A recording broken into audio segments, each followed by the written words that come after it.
हारने की कीमत अक्सर वही जानता है जो उस हारने के बाद जीता है। ये कहानी है एक स्टूडेंट की। मेरे एक स्टूडेंट था जो मुखर्जी नगर कॉम्पिटिटिव एग्जाम्स की तैयारी करने आया था। उसने 1 साल जम के तैयारी की, खूब मेहनत से तैयारी की। टाइम से लाइब्रेरी जाता था, कोचिंग पे आता था, घर जाके रिवीजन करता था, ढेर सारी मेहनत झोंक दी। बट वो कहते हैं ना, किस्मत को शायद मंजूर नहीं था कि उसका फर्स्ट अटेम्प्ट में एग्जाम निकले। उसका एग्जाम नहीं निकला। वो मायूस हो गया, टूट सा गया। फिर घर से कॉल आने लगी कि चल वापस आ जा भाई, जब एग्जाम नहीं निकला तो कोचिंग तो तेरी कंप्लीट हो गई, अब घर आके स्टडी कर ले, क्योंकि मुखर्जी नगर का खर्चा इतने ज्यादा दिन तक हम थोड़ी ना दे पाएंगे। वो बेचारा वापस अपने गांव में चला गया। बट याद रखना, उसने मुझे एक शब्द बोले, सिर्फ मुझे हारने का गम नहीं था। मुझे पता था मैंने मेहनत की, अगली बार मैं करूंगा मेहनत, दिल से मेहनत करूंगा और इस बार मैं निकाल लूंगा। इस बार पता नहीं क्या कमी रह गई, मेरी तरफ से तो कोई कमी नहीं थी, शायद किस्मत ने मेरा साथ नहीं दिया। बट मुझे इस हारने से ज्यादा गम ये था, जब मैं वो हार कर वापस अपने गांव में गया ना, तो सर पड़ोसियों ने ना आंखों से मार दिया। वो जो पड़ोसी मेरा भला नहीं चाहते थे ना, जो मेरी हार का इंतजार कर रहे थे वाकई में, उन्होंने मुझे जीने नहीं दिया। और वैसे वाले माहौल में ना पढ़ना बहुत भारी बोझ लगने लग गया मुझे। जब भी किसी पड़ोसी से आंखें मिलें, तो जब भी मैं उन्हें नमस्ते करूं, उस नमस्ते में उन्हीं का एक ही सवाल निकले, आ गया बेटा वापस। और उनके ये 2-4 शब्द ना मेरा पूरा दिन खा जाते थे। और एक टाइम तो ऐसा भी आया कि जो परिवार वाले थे वो भी कई दफा गुस्से में मुझे टॉन्ट कर देते थे कि वहां पढ़ने थोड़ी ना गया था, तो पैसे तो बर्बाद किए ही, अपना समय भी बर्बाद किया। सो याद रखिएगा माय डियर स्टूडेंट्स, कई दफा, बिल्कुल मैं मानता हूं, कई दफा ऐसे होते हैं कि बुरे पड़ोसी और बुरे रिश्तेदार तो आपको आंखों से खाते ही हैं। कई दफा परिवार वाले भी आपसे नाराजगी में आपसे कुछ ऐसा बोल जाते हैं जिस पर आपको बहुत गुस्सा आता है, आपका दिल दुखता है कि घर वाले भी बोल रहे हैं मुझे। अरे मैंने दिल से मेहनत की थी यार, अब मैं दिल चीर के थोड़ा ना दिखा दूंगा।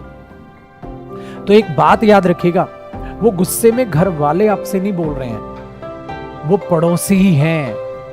क्योंकि वो तुम्हें भी बोलते हैं तो वो घर वालों के भी बोलते हैं, अरे इसने मेहनत की होगी, फला फला के बेटे का तो निकल गया, इसका नहीं निकला, वहां जाके घूम फिर रहा होगा। वही उनके कानों में सुबह से शाम तक भरते रहते हैं। वो फिर इतना सुबह से शाम तक कानों में बोलते हैं ना, तो उन्हीं की जबान कई बार परिवार वाले बोल जाते हैं। सो याद रखिएगा, परिवार कभी भी आपका बुरा नहीं चाहता। वो गुस्से में वो दूसरे की रटी रटाई बातें उनके मुंह से निकल जाती हैं। सो मुंह तो उनका है बट शब्द उनके नहीं हैं। इस बात को दिमाग में रखिएगा। सो वही बात उस बच्चे को मैंने समझाई थी। जब उसने कहा कॉल पे कि सर मुझे ऐसा ऐसा फील हो रहा है, मैंने बोला ये शब्द उनके नहीं हैं। याद रखना इस बात को। सो परिवार वाले नाराज हो सकते हैं, गुस्से में कुछ भी बोल जाएं, कभी भी उनकी बातों का बुरा मत मानना। उस बच्चे ने ऐसे माहौल में 1 साल फिर से तैयारी की। और आपको पता है ऐसे माहौल में पढ़ना बहुत भारी हो जाता है यार। प्री माइंड होके पढ़ना आसान है और ऐसे माहौल में पढ़ना बहुत भारी है। पर उसने पढ़ा, संघर्ष किया 1 साल के बाद, और आज मेरे दोस्त वो जॉब पर है और 2 साल उसको जॉब लगे हो चुके हैं। भाई करीबन 4-5 साल पहले की, करीब या 3 साल तो मिनिमम, शायद मुझे एग्जैक्टली टाइम याद नहीं है, इतना टाइम इस बात को हो चुका है और वो बच्चा जॉब लग चुका है। आज मुझे सडनली उसकी कॉल आई तो मुझे याद आया, यार ये तो कहानी मैं आप लोग को बताना ही भूल गया।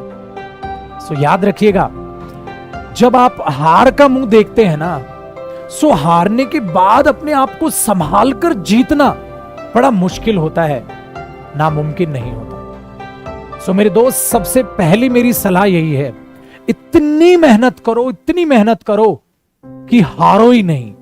और याद रखना, फर्स्ट अटेम्प्ट में एग्जाम्स निकलते हैं, स्टूडेंट्स निकालते हैं। हजारों स्टूडेंट ऐसे जो पहले ही अटेम्प्ट में अपना एग्जाम क्लियर करते हैं। सो आप भी करोगे।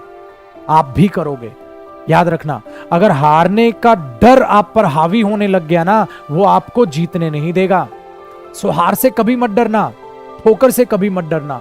ये ठोकरें ही हैं जो इंसान को चलना सिखाती हैं, जो इंसान को संभलना सिखाती है। और ये ठोकरें ही हैं जो आपको ये दिखाती हैं कि कौन आपके साथ खड़ा है और कौन आपके साथ खड़ा होने का ढोंग कर रहा है। सो बुरे समय से डरना नहीं।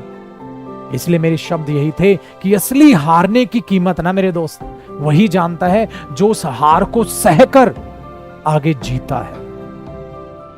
और ये किसी एक स्टूडेंट के नहीं, ऐसा आप में से कईयों के साथ होता होगा जब घर वाले आपको गुस्से में डांट देते होंगे या बोल देते होंगे और आपको लगता होगा यार मेरे मम्मी पापा ही मुझे ऐसा बोल रहे हैं। सो दिल पे मत लेना उनकी बातों को यार, वो भी इंसान है, कभी कभी गुस्से में बोल जाते हैं, जैसे आप कई दफा मम्मी पापा से उल्टा बोल जाते हैं गुस्से में। सो अपने परिवार से, अपनों से कभी नाराजगी मत रखना, याद रखना। और जो भी पड़ोसी या जो भी नेगेटिव इंसान आप पर हावी होना चाहता है अपनी नेगेटिव सोच के साथ, उसे अवॉइड करें, उससे बहसबाजी मत करें। आपकी सफलता ही, आपकी सक्सेस ही, आपकी सफलता ही उनके मुंह पर तमाचा होगी। आपको बातों से तमाचा मारने की जरूरत नहीं है। अगर आज आपको कोई भी कोस रहा है, कोसने दो, चुप रहो, चुप रहकर संघर्ष कर जाओ। क्योंकि जिस दिन जीत का डंका बजेगा ना, वो डंका ऐसा बजेगा कि सबके कानों में सुनाई देगा। सब बिल्कुल बेफिक्र रहे, आपको किसी को कुछ कहने की जरूरत नहीं है। चुपचाप बस मेहनत करते रहो। बट याद रखना, खुद को जरूर कहना कि तुम मेहनत कर रहे हो। कई दफा ये मत करना, वो कहते हैं ना कि मेहनत इतनी खामोशी से करो कि आपकी सफलता शोर मचाए, बट इतनी खामोशी से भी मेहनत मत करो कि खुद को ही बताना भूल जाओ। खुद को डेली कहो कि हाँ मैं पढ़ रहा हूं, हाँ मैं अच्छा कर रहा हूं। उससे आपका कॉन्फिडेंस बढ़ेगा, मोटिवेशन मिलेगा। आज मैंने 14 घंटे पढ़ा, आज मैंने 15 घंटे पढ़ा, कल मैंने इतने घंटे पढ़ा था। जब आप सेल्फ स्टडी बढ़ाते हो तो खुद को तो अप्रिशिएट करो खुद से ही। ये दुनिया है मेरे दोस्त, कोई दूसरा आके आपको अप्रिशिएट नहीं करेगा। आप खुद को बोलो हाँ यस मैंने कल से बेहतर किया, तो खुद का कंपैरिजन खुद से रखो। मैं कल से बेहतर हूं, मैं कल से बेहतर हूं। तो खुद को जरूर बताना मेरे दोस्त कि आप मेहनत कर रहे हो। आई होप आपको मेरी बातें पसंद आई। वीडियो को लाइक करना, शेयर जरूर करना। मेरी हमेशा कोशिश रहती है कि मैं आप सभी के लिए प्यारी प्यारी मोटिवेशनल वीडियोस बनाऊं, जिस वीडियो को देखकर कम से कम आप 3-4 दिन तो लगन से पढ़ें। अगर हिम्मत फिर टूटेगी तो 3-4 दिन के बाद अगली वीडियो तब तक आ चुकी होगी। क्योंकि माँ बाप और एक टीचर की बातें अक्सर आपके दिल पर लगती हैं, आप समझते हैं। सो वीडियो को लाइक करना, शेयर करना maximum. Bye bye, take care. और ऐसे ही मोटिवेशनल वीडियोस का मैंने प्लेलिस्ट बनाया हुआ है अपनी प्यारी सी इस यूट्यूब फैमिली में, इंग्लिश बाय जयदीप सिंह। सो आप उस प्लेलिस्ट पे जाइए। जब भी मन डोले या थोड़ा सा नेगेटिव फील हो, आप कोई भी वीडियो देखिए, आपके चेहरे पर प्यारी सी यही स्माइल आएगी और फिर पढ़ने बैठ जाना। जय हिंद। माँ बाप की रिस्पेक्ट करें, परिवार से बढ़कर इस दुनिया में कुछ नहीं।